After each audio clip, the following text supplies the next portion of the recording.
Same, completely. And I mean, without the interviews, it's you don't really get the character. He has no character. I love Kurt to death. One of my oldest friends. We've had a bunch of ups and downs and stuff, but he copies way too much. He marks from 2 to 3 certain superstars. I'm pretty sure. I think AJ or somebody touched on that in their interview, or Helsing. I thought so. But you can watch him wrestle, and then see his match on Monday Night Raw, like exactly. And it's not. I think Helsing even touched on this too. It's it's okay to have moves that other wrestlers do. Because it's hard to come up with new ones anyway. I mean, yeah, but it's one thing to take signature moves and rename them. The 5-finger discount. I hate that. I hate that move. It's one of the worst looking moves. I'm not putting Kurt Taylor down at all. I mean, even JC. I mean, when he does it, it's so unbelievably fake. I mean, you knock the guy down and he just lays there forever. I mean, I'm not a wrestler. And it's insulting. It really is. When you have, whether he's been there or not, whether it's his place or not, it's insulting to people like Helsing, myself, AJ, and even Shadow sometimes, because he's a shifty wrestler. It's an insult because we're working really hard to hone our craft, do moves that only we do, perfect them, and be able to adapt them to other people. And then we also work on character development beyond belief. We have some really good characters that just never get to shine because the one guy who can make it all possible is lazy. Kurt Taylor's lazy. He doesn't want to follow through with production and stuff like that. He finally, I'm so happy he finally got mats. We don't have to wrestle in the dirt anymore, which is a big deal for me because all my wrestling matches have been on ground, dirt, grass. And now a lot of guys have. I think Helsing didn't mind it as much, but AJ was. He does it shirtless. Yeah, that's crazy. That dude. That dude's back is scarred up. When I interviewed him, he's the kind of guy that when you see him, you're like, he's short, but man, he's got a lot of fire. I love Helsing. I've always loved wrestling him. But no, he kills me because we're sitting here learning new stuff, and then the first new move that he comes up with, I hope he doesn't get mad at me because I know a lot of you hardcore wrestling fans, YouTubers, and HCW fans are going to laugh at this. He was so proud of his new move. He hooks under your head and kicks your leg out and drops you on your face. I tuned into Raw that next day. Guess who's doing it? Melina. That's one of her setup moves, and he's like, "Oh, it's a great new signature finisher thing I have." And it's like, you went a step down from taking wrestler moves to diva moves. Well, I saw the match that happened with that. I like the move. I mean, that's just coming from me. I like it because it's new. Me personally, I haven't wrestled in 3 years probably. Steve should make a comeback. Yeah, I should. And then the money's not right. But I like it. I mean, you see divas on, like, for instance, McCool. She's using a guy from Florida. We started on Florida, but she's using a guy from Florida's move. And I understand coming up with new moves is hard. Like when I wrestled, I used I used the pedigree. I was a big HHH mark, which I understand that. But it's really hard to come up with new moves, and I'm not trying to defend Kurt Taylor or anything, but I like it. I was just wanting to throw that. I like his new. It's something. Something. Yeah, you're right. It's something. But the reason I guess I like it so much from a wrestler standpoint is that you can really put it on anybody.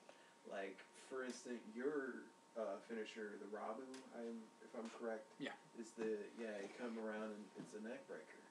Now, if you got a guy like Paul White or somebody, if you know who that is. Now, I doubt you'll ever get to face Paul White, but I mean, can you imagine picking up a 500-pound guy? Or I'm no JC. Or like in HCW, like Tank or somebody. I don't know if you've ever put it on him, but I'm imagining it would be pretty hard. It would be. That's why I have a very ground and pound type deal. I have a lot of submissions and just punches, kicks, grapples. When I have to, I go ground and pound. When I have to, I go flashy. When I have to, I go hardcore. Like I said, like I told you earlier, it all depends on the mindset and what kind of match and who my opponent is and everything. I mean, that's the part about being a wrestler. You can't have a set of moves and expect to put it on everybody. You have to be able to adapt. I mean. Yeah.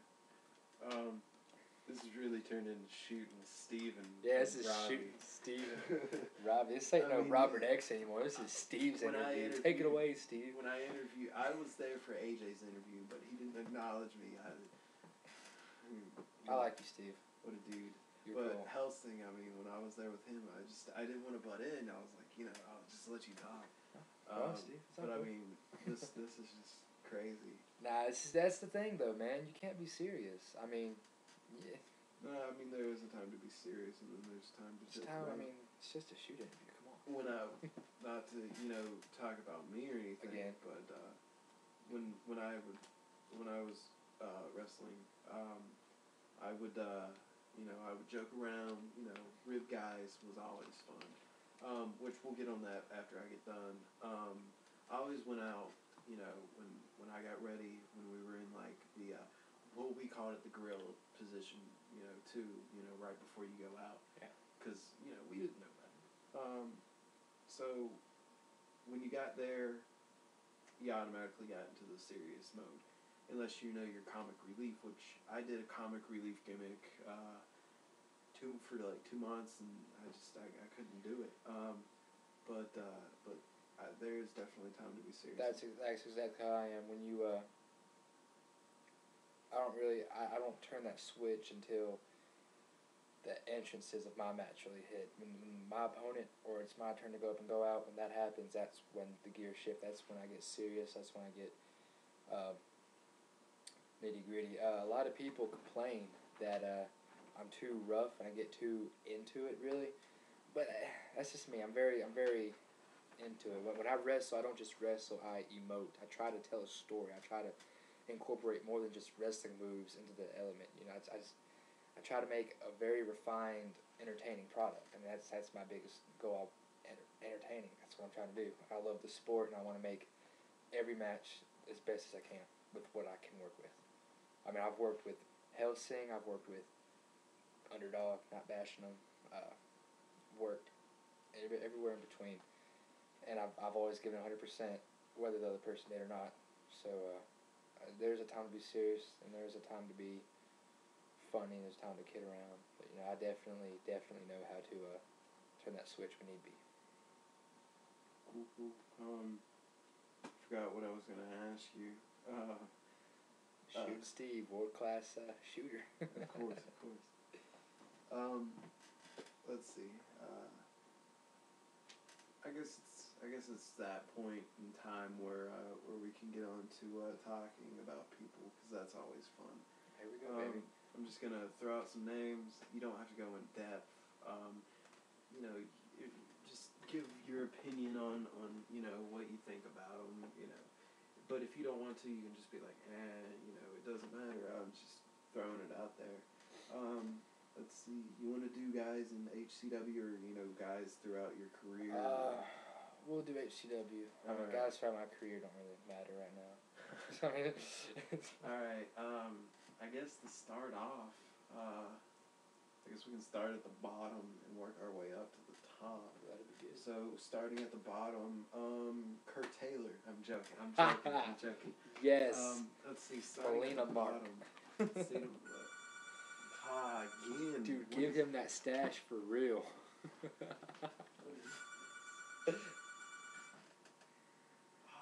I'm going to answer that one day and see who that is. Ladies and gentlemen, the wind is blowing like crazy outside, man. Ladies and gentlemen, when you want to do a world-class shoot interview, come to Shooting Steve's house. I looked out this window over here, and the tree was like...